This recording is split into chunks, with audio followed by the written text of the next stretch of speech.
اعوذ باللہ من الشیطان الرجیم، بسم اللہ الرحمن الرحیم۔ السلام علیکم۔ قائم ٹی وی کینیڈا کی طرف سے آپ دیکھ رہے ہیں پروگرام دعائے خلیل نوید مسیحا۔ میں آپ کا میزبان سجاد شاہ جی۔ ناظرین کرام، جب باپ اور بیٹا ایک چھوٹے سے کچے گھر کی بنیادیں اٹھا رہے تھے تو ان کے لبوں پہ مناجات کے پھول کھلنے لگے، اور جیسے جیسے دیواریں بلند ہوتی گئیں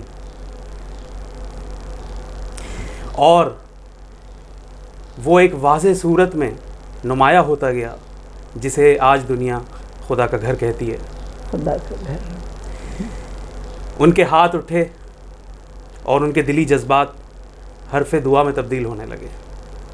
یہ پہلی دعا تھی جو حرم محترم میں مانگی گئی، جو خلیل خدا کے لب مقدس سے مس ہو کر اور سند استجابت حاصل کرنے کے لیے سوئے افلاک بڑھتی جا رہی تھی۔ حضرت ابراہیم علیہ السلام نے دعا کی، اے رب ذوالجلال، میری اس محنت کے عوض میں جو تیرے گھر کی تعمیر میں پسینہ بن کر میری پیشانی پر چمک رہا ہے، تو میرے دل کے یقین و ایمان کو اس امر سے تقویت دے دے کہ میرے ہی خاندان میں تیرے نور ازلی کا ظہور ہوگا۔ باپ نے دعا کی، بیٹے نے آمین کہا، اور حضرت ابراہیم علیہ السلام کے دل میں سکون و طمانینت کی ایک وحی سی اتری جو یقیناً دعا کے استجاب ہونے کی سند رکھتی ہے۔ صدیاں بیتیں، قرن گزرے، اور اس نور ازلی کا ظہور ہوا جو تمام عالمین کے لیے رحمت بن کر آیا۔ اسی موضوع پہ حیات طیبہ کے بارے میں کچھ رہنمائی حاصل کرنے کے لیے، کچھ علم اضافے کے لیے آج ہم نے زحمت دی ہے۔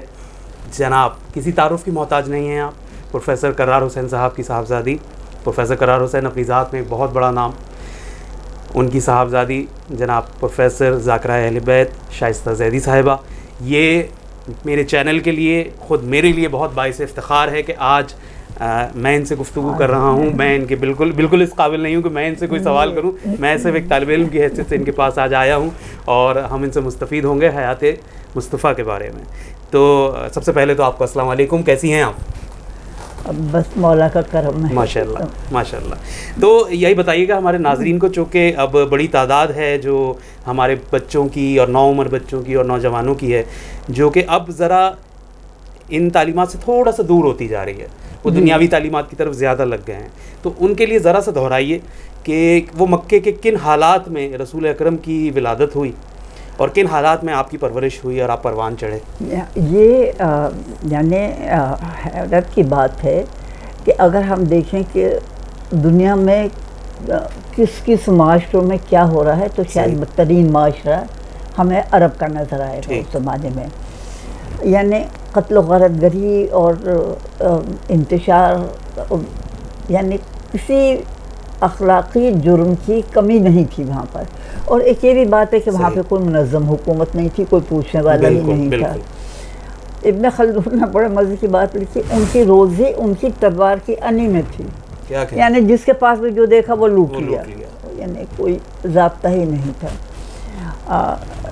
اب ان سارے حالات میں ہم یہ دیکھتے ہیں کہ جہاں کوئی اخلاقی معیار نہ ہو، جہاں کوئی اخلاقی پابندیاں نہ ہوں، بلکہ جو جتنا یعنی جس میں وحشت و درندگی ہے وہی زیادہ یعنی قابل فخر سمجھتا ہے اپنے کارناموں کو۔ جیسا کہ حضرت جعفر نے وہاں حبشہ میں جا کے تقریر کی ہے، جی نجاشی کے دربار، نجاشی کے سامنے، کہ ہم ایک جاہل قوم تھے، ہم ہر طرح کی بدکاری ہمارے اندر تھی، بھائی بھائی کا دشمن تھا، طاقتور جو تھے وہ کمزوروں کو کھا جاتے تھے۔ بالکل، یہ یعنی ایک طاقت کا معیار جس وقت وہ ہو جاتا ہے تو پھر اس کے بعد کوئی انسانیت وہاں باقی نہیں رہتی۔ بالکل ایسے ہوتا ہے۔ اور ہم ہمسایوں کو ستایا کرتے تھے، یعنی جتنے بھی انسانی خوبصورت رشتے ہیں ہمسائیگی کے، برادری کے، تو وہ سب وہاں پہ ختم ہو چکے تھے. ہم ہر طرح کی بدکاری میں اور برے اعمال میں ہم مبتلا تھے. اب ایسے میں ہم یہ دیکھتے ہیں کہ ایک خاندان، اور بعض لوگ بڑے منفرد نظر آتے ہیں، صحیح، جس میں ایک جناب رسالت مآب صلی اللہ علیہ وآلہ وسلم کا خاندان ہے، بالکل، بنو ہاشم کے نام سے. بنو ہاشم. یعنی کتابوں میں ہم دیکھیں تو ان میں ان کی شان میں اشعار بھی ملیں گے، بے شک، ان کی فضائل بھی بیان کیے جائیں گے. جی. اب جیسے بنو ہاشم کہا گیا ہے، ہم اور زیادہ اوپر نہیں جاتے، بنو ہاشم سے اپنے ٹریس کرتے ہیں. ٹھیک ہے، بنو ہاشم یا ہاشم کون تھے؟ صحیح، تو یہ جناب رسالت مآب کے بزرگوں میں یہ بے حد سخی شخصیت تھے. یعنی اتنے سخی تھے کہ ایک دفعہ مکے میں قحط پڑا. جی، یہ شام سے روٹیاں اور آٹا وغیرہ لے کر آئے، اور وہاں پہ پھر شوربہ انہوں نے تیار کروایا، اور اس میں روٹیوں کو چور کر کے انہوں نے صحیح، سارے صحیح. شہر کے پیٹ بھرے. کتنی یعنی بڑی لوگ بات ہے. بڑے بڑے پیالے لے کر آتے تھے اور انہیں بھر کے لے جایا کرتے. تو ہاشم کے معنی چور کرنے والے. چور کرنے والے. ہاں ہاں، تو یہ اس واقعے سے مناسبت سے ہاشم کہا جانے لگا آپ کو. ہاں، اور پھر ان کی شان میں بڑے قصیدے بھی ملتے ہیں، یعنی اس خاندان کی شان میں. بالکل، یہ کہ اے مسافر جگہ بدلنے والے، تو عبد مناف کی منزل میں کیوں نہیں گیا؟ عبد مناف ہاشم کے باپ ہیں. بالکل، کہ اس لیے کہ یہ لوگ اپنے فقیروں کو مالداروں سے ملا دیتے ہیں کہ وہ بھی مالدار بن جاتے ہیں. کیا کہنے، واہ واہ ہاں ہاں. واہ. تو یہ ظاہر ہے کہ یہ تاریخی دستاویز ہے. اور اسی طرح سے جب پھر ہم آگے آتے ہیں، حضرت عبد المطلب کا تو ہم پڑھتے ہیں ان کا. اور یہ جو ہے نا، دراصل یہ لوگ دین حنیف کے پیرو تھے. صحیح. اور وہ لوگ تھے جنہوں نے کبھی بت پرستی نہیں کی. ہاں ہاں. اور ہم کہہ سکتے ہیں موحدین ہیں یہ. بالکل، بے شک، بے شک. کہ جس وقت یعنی آپ کسی ایسے شخص کو کیا کہیں گے کہ جب خانہ کعبہ پہ چڑھائی ہو رہی ہو. بالکل. اور اس کے اونٹ بھی، وہ جو حملہ آور لشکر ہو وہ لے گئے، ابرہہ کا جو لشکر آیا، اور وہ جائیں تو مطالبہ کریں اپنے اونٹوں کا، اور وہ حملہ آور کہیں ہم تو سمجھتے تھے کہ تم خانہ کعبہ کے متعلق کوئی سوال کرو گے، تم تو اپنے اونٹ مانگنے آئے ہو. تو انہوں نے کہا بھائی اونٹ میرے تھے، اس لیے میں مانگ رہا ہوں. انا رب القوائر، گھر اللہ کا ہے، صحیح، وہ اس کی حفاظت کرنے والا ہے. کیا بات تھی. اور دیکھیں جب کہ شہر خالی ہے، وہ اپنے اطمینان سے، یعنی یقین کے ساتھ کہ اللہ اپنے گھر کی خود حفاظت کرنے والا. یہ رسول اکرم کے دادا حضرت عبد المطلب. ہاں ہاں. تو آپ کیا کہیں گے جو شخص یعنی یہ جواب دے لو، تو پھر ظاہر ہے کہ یہ سلسلہ چلتا رہا یہاں تک کہ پھر جیسا آپ نے کہا دعائے خلیل پوری ہونے کا وقت آ گیا. ہاں. پھر نبوت مسیحا کہ حضرت عیسیٰ نے فرمایا تھا کہ دیکھو میں ماضی میں جو لوگ ہیں جن کا ذکر تورات میں ہو رہا ہے ان کی تصدیق کرنے کے لیے آیا ہوں، تو میں خوشخبری دینے کے لیے آیا ہوں. بالکل بالکل. ہاں. ایک نبی کی جس کا نام احمد ہوگا. ہاں انجیل میں. ہاں. تو اور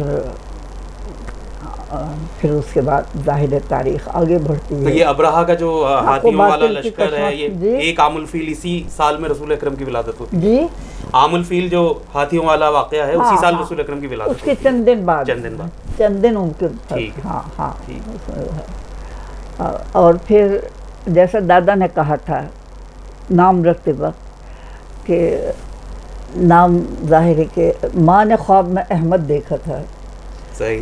آپ نے دادا نے محمد رکھا، اور پھر اس کی وجہ یہ بتائی کہ میرا جی یہ چاہتا ہے کہ ساری دنیا کی تعریف و توصیف کا مستحق. سبحان اللہ. ہاں. اللہم صلی اللہ. تو یہ تو خیر یہ بنو ہاشم کا خاندان تھا. اور اس کے علاوہ میں بہت متاثر ہوں سیدہ خدیجہ سے، کہ ظاہر ہے وہ بھی اسی زمانے میں رہ رہی ہیں، اور میرے خیال میں عورتوں کے لیے اس سے برا معاشرہ کوئی نہیں ہوگا. کلام پاک گواہی دے رہا ہے کہ جب ان کے ہاں کوئی بیٹی پیدا ہوتی تھی، اب بیٹی کی خوشخبری دی جاتی تھی کسی باپ کو، صحیح، تو وہ لوگوں سے منہ چھپائے پھرتا تھا. ویسے اب بھی کوئی چہرے کھل تو نہیں جاتے. بڑی آپ نے کڑوی حقیقت بیان کری. آج بھی ہے یہ سوچ. ہاں. اور کہ اس ذلت کے سرمایہ کو زندہ رہنے دے یا سپرد خاک کر دے. تو یہ تو کلام پاک کی گواہی ہے. تو جہاں پر اپنی اولاد کے ساتھ یہ سلوک ہوتا ہو تو اسے آپ کیا کہیں گے؟ اچھا، وہاں پہ بی بی خدیجہ الکبریٰ کے متعلق لکھا جاتا ہے. ہماری کراچی یونیورسٹی میں ابھی پچھلے 2 سال میں ریسرچ ہوئی ہے بی بی خدیجہ الکبریٰ پر، کہ آپ ظاہر ہے آپ دولت کی وجہ سے ملکۃ العرب کہلاتی تھیں، لیکن دولت کا کیا مصرف تھا، کس طرح آپ نے خرچ کیے کہ آپ نے باقاعدہ بہت سے اپنے گھر میں کمرے، غلام اور کنیزیں رکھی ہوئی تھیں جو مختلف علاقوں میں جا کر اور ایسے لوگوں کو تلاش کرتی تھیں جو اپنے بچوں کی پرورش نہیں کر سکتے تھے غربت کی وجہ سے، اور خاص طور سے ان بچیوں کو بھی جن کے باپ انہیں مار ڈالنا چاہتے تھے مائیں بی بی کے حوالے کر دیتی تھیں، اور ظاہر ہے کہ آپ ان کی پرورش کیا کرتی تھیں. تو آپ کے سائے میں پتہ نہیں کتنے بچے ایسے پلے ہیں کہ جن کے لیے ماحول و معاشرہ جو تھا وہ موت تجویز کر چکا تھا، اور پھر آپ نے کمزوروں کی مدد کرنا، ناداروں کی سے کام آنا، ایک بڑا غیر معمولی کردار ہے آپ کا. اور پھر دیکھیے ایک خاتون ہیں اور آپ نے بتوں کی کبھی پوجا نہیں کی. اب ایک معاشرے کے جو عقائد ہوتے ہیں ان کے خلاف کھڑا ہونا تو بڑے بڑے طاقتور لوگوں کا کام نہیں ہوتا. کہاں ایک خاتون ہے. بہت ظاہر ہے بہت خوبصورت آپ گفتگو اس وقت سماعت فرما رہے ہیں. اس گفتگو کو ہم جاری رکھیں گے. یہاں پہ ایک چھوٹا سا بریک لیتے ہیں. بریک کے بعد دوبارہ گفتگو کریں گے.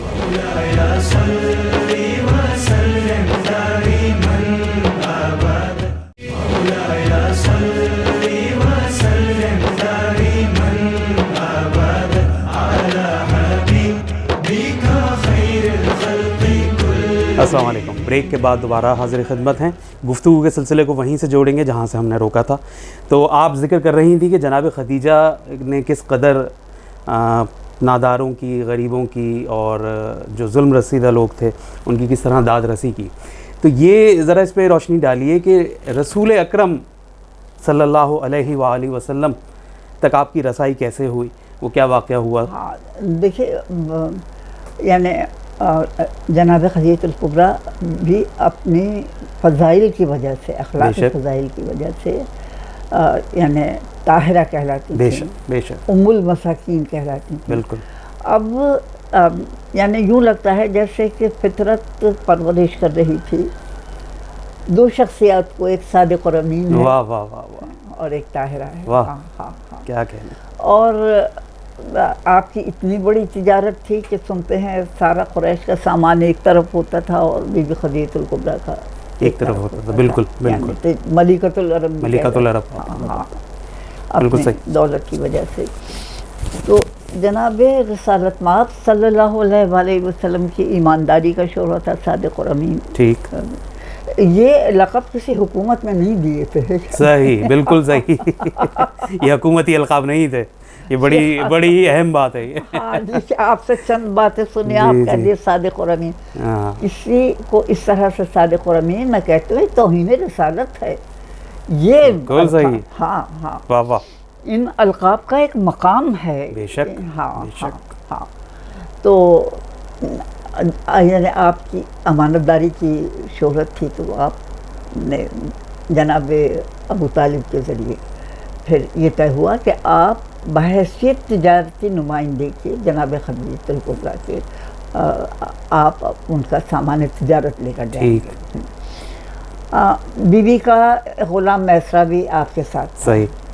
اب پتہ نہیں ہو سکتا ہے بی بی نے یعنی ایک طرح سے یہ جاننے کے لیے میسرہ کو ساتھ کیا کہ جناب رسالت مآب صلی اللہ علیہ وآلہ وسلم ہاں آپ کی شخصیت میں کیا فضائل ہیں. اچھا، پھر ظاہر ہے کہ جب آپ آئے اور میسرہ سے آپ نے سارے حالات سنے اور پھر جن حالات کی شہرت تھی وہاں پر، یعنی 18 سال کی عمر میں تو زمانہ آپ کو صادق الامین کہنے لگا تھا. صحیح.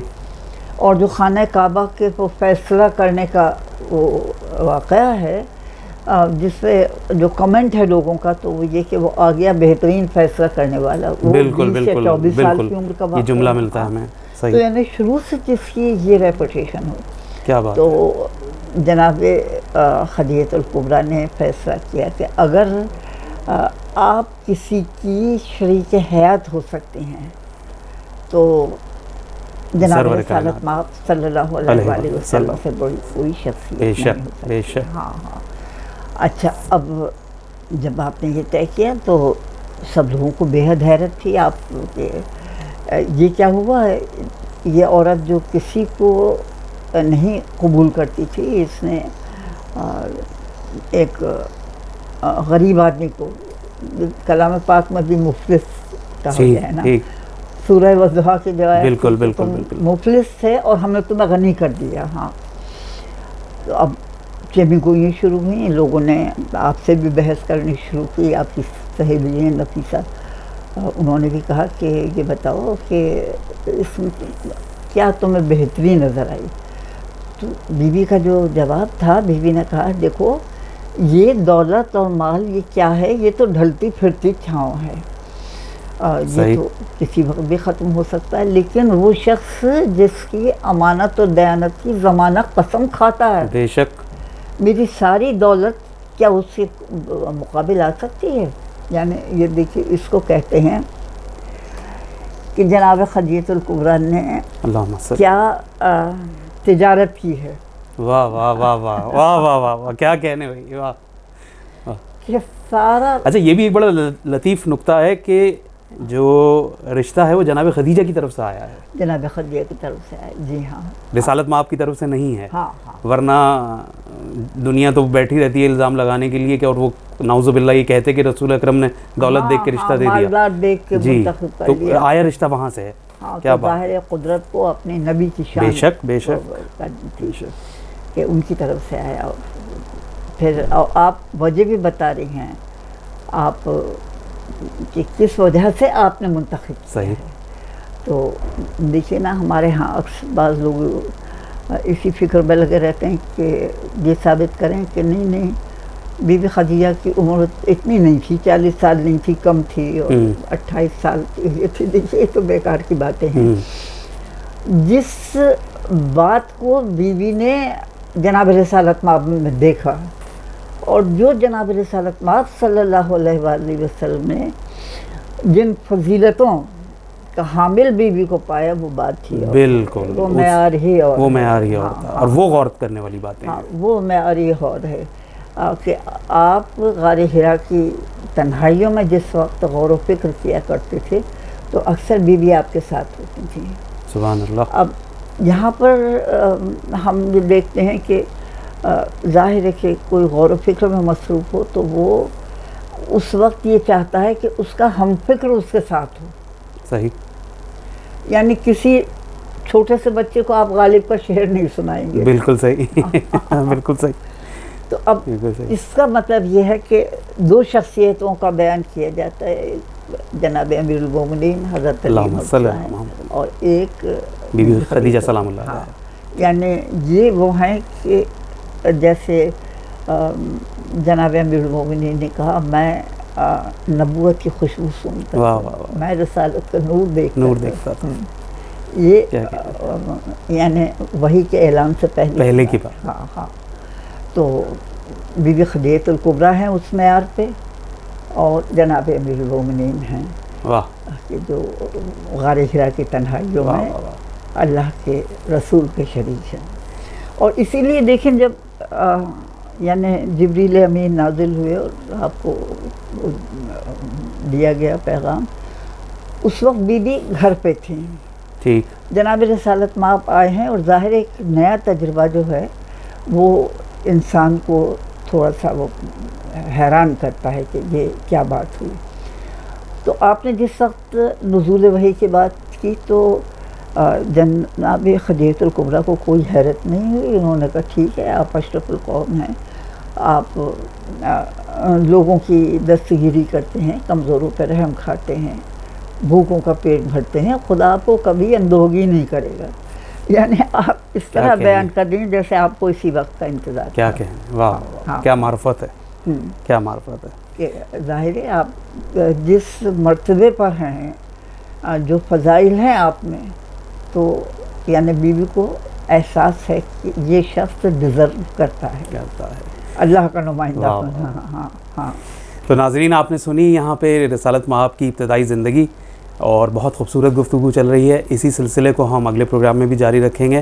فی الحال اس پروگرام سے ہم آپ سے اجازت لیتے ہیں، اور رسول خدا کی شان میں یہ کہتے ہوئے چلیں کہ آپ ابھی جیسے آپ نے پروفیسر شائستہ زیدی صاحبہ سے سنا کہ مکے کے اس معاشرے میں رسول اکرم متولد ہوئے، اور وہیں پہ آپ کی تربیت ہوئی، وہیں پہ آپ پلے بڑھے، اور اس میں رہ کے آپ نے کس طرح اپنے کردار کو بنایا کہ وہ شہر آپ کی مناسبت سے امانت والا شہر، امن والا شہر کہلانے لگا، بلد الامین کہلانے لگا. تو کیا خوب کہا کسی شاعر نے کہ کیا ثنا ہو تیری ہر ذکر میں آئے ہوئے شہر، کیا ثنا ہو تیری ہر ذکر میں آئے ہوئے شہر، قرآن میں ہر منزل پہ چھائے ہوئے شہر، سرکار دو عالم کے رخ پلٹنے کی تھی دیر، راہ پہ آ گئے سب آئے ہوئے شہر. تو اس سلسلے کو اگلی گفتگو میں ہم جاری رکھیں گے. اب تک کے لیے آپ سے اجازت لیتے ہیں. سجاد شاہ جی کو اجازت دیجیے. قائم ٹی وی سے پروگرام دعائے خلیل، نوید مسیحا. اللہ حافظ.